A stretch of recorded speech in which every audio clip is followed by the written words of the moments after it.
Fala, torcida vascaína, sejam todos bem-vindos. Bora aqui para mais um conteúdo, mais uma notícia, trazendo aí para vocês a repercussão ainda da grande vitória do Vasco em cima do São Paulo, 4-1.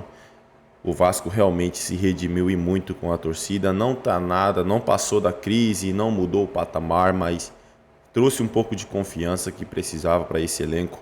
Vamos aqui com comentários do programa Show do Esporte, já deixando os créditos ao canal da Band Esportes na plataforma do YouTube.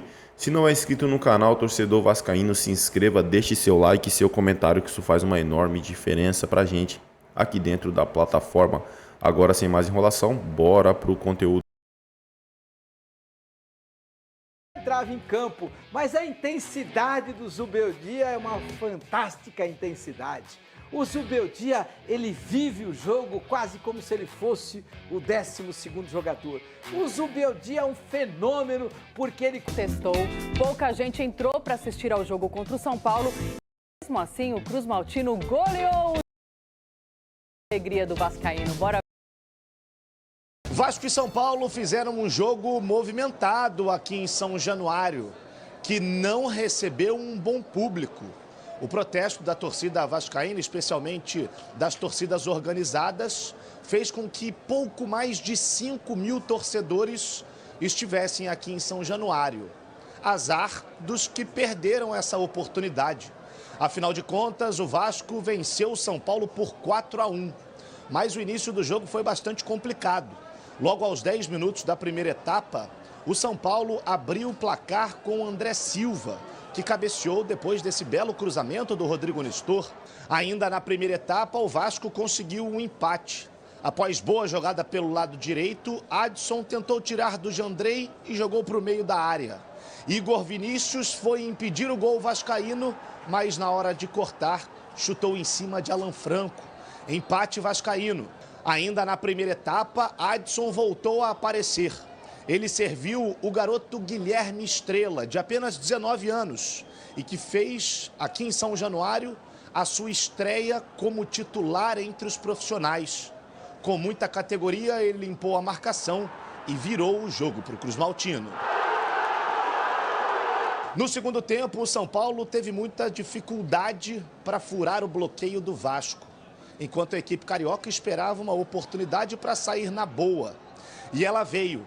Leandrinho, mais um garoto criado na base do Vasco, que entrou na vaga do Lucas Piton, recebeu pelo lado esquerdo e soltou uma bomba para fazer o terceiro do Vasco. No finzinho, David deu números finais à partida. Com o resultado, o Vasco saiu da zona do rebaixamento e voltou a vencer depois de 4 rodadas. Ninguém poderia tirar da onde a gente estava, senão os atletas, né? Então é eles que tinham que fazer.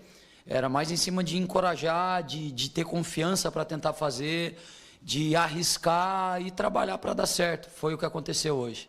Antes de te perguntar o que aconteceu com esse São Paulo, que não vence há 4 jogos, hashtag Show do Esporte lá no Twitter, manda a sua mensagem pra gente, seu comentário, sua opinião, que daqui a pouco eu faço um giro de mensagens. Elia Júnior, o que aconteceu com esse São Paulo que não vence há 4 jogos, são 2 derrotas e 2 empates?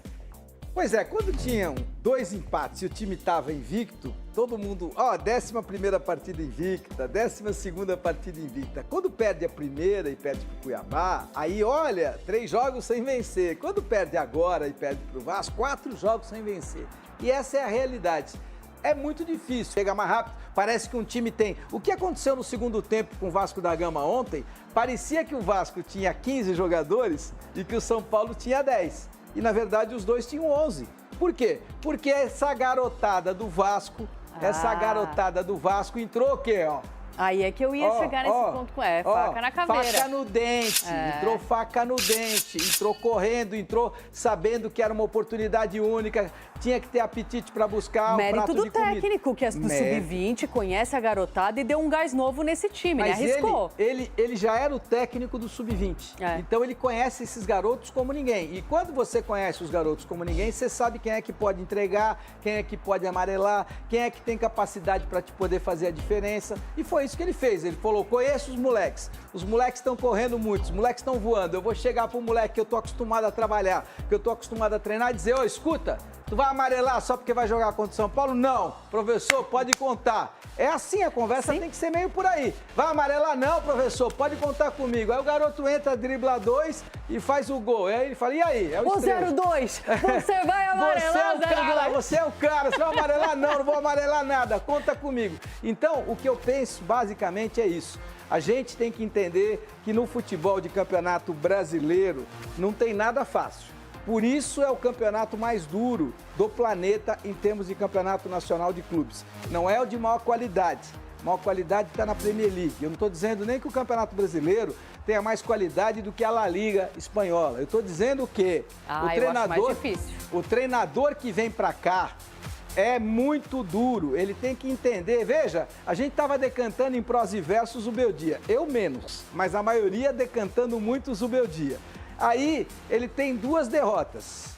Como é que vai estar a cabeça do Zubeldia agora? Porque na cabeça dele, ele não fez nada errado.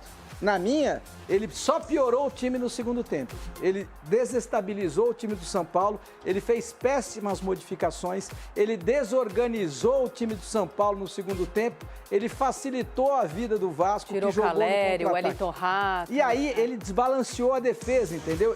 O que ele começou a fazer? Ele começou a querer fazer alterações buscando o ataque. E aí ele desbalanceou a defesa. E aí o Vasco, que tem uma garotada esperta, uma garotada rápida, gatilhos de contra-ataque, e nos contra-ataques faz o segundo, faz o terceiro, faz o quarto. Essa é a vida, é difícil. Eu tenho dito uma coisa que é fundamental, Paloma, e isso é legal para o torcedor de São Paulo entender. É muito fácil você, quando chega, como está desorganizado, como os caras estão sem confiança, você dá 3 treinos bem motivacionais e bem interessantes, os caras ganham um fôlego e aí às vezes os resultados muito rapidamente vêm. Depois que os resultados vêm, você fica com o teu time meio mapeado, o adversário começa a conhecer melhor o teu time, começa a saber o que precisa fazer contra você. E aí é que você precisa ser melhor do que os outros.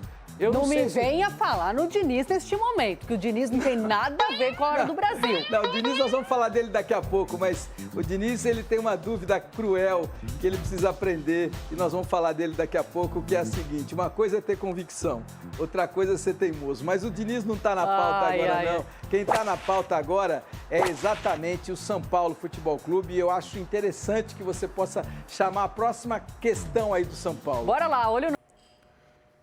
É isso aí, torcida vascaína, grande vitória do Vasco em cima do São Paulo. Vasco que vive uma crise sem fim, infelizmente, né? Pro tamanho do Vasco deveria ser normal vencer o São Paulo por 4-1. O São Paulo é grande, o Vasco também é muito grande, então agora no momento em que tá, cara, essa vitória caiu como uma luva para esse elenco, né, que demonstrou que pode sim sair da situação que está vivendo, né? Se o Vasco usar muito o seu fator casa para jogar um bom futebol, o Vasco consegue sim ir lá para o meio da tabela, se afastar um pouco dessa zona maldita, essa zona de rebaixamento. Então assim, ontem o Vasco demonstrou que tem potencial, tem que olhar para a base, cara. O Vasco, já que não tem dinheiro em caixa, está estudando e muito trazer o Felipe Coutinho, agora vai ter que gastar com um novo treinador. Se vier o Ramon Dias, não vai vir de graça, tem o seu salário para pagar. E tem o Felipe Coutinho também, que vai ser um salário grande para o clube. Então olha para a base, cara. Ontem o Estrela demonstrou muito em campo, chamou a responsabilidade, foi para cima do São Paulo, né? Isso mostra que os moleques querem jogar pelo Vasco, cara. Então tem que olhar para a base. Nenhum time vive sem base. Quanto tempo a gente não vê um jogador titular no Vasco aí da base? Há quanto tempo? O Vasco vive gastando dinheiro aí a rodo. 280 milhões, se eu não me engano, foi em contratações e não virou nada nessas contratações. Olha para a base, cara. Tem talento ali. Os meninos não estão ali só para passear, não. Eles estão para acrescentar também. Deve ter ali uns 2 ou 3 jogadores que já estão prontos para atuar pelo Vasco, já estão prontos para subir ali, para ficar como titulares ou no banco de reserva como opção. O que o Rafael Paiva fez ontem foi fazer o que ninguém fez, que é olhar para a base e botar os meninos para jogar. É isso aí, torcedor vascaíno. Agradeço a vocês pela companhia. Se não é inscrito no canal, se inscreva. Deixe seu like e seu comentário, que isso faz uma enorme diferença para a gente aqui dentro da plataforma. Desde já agradeço.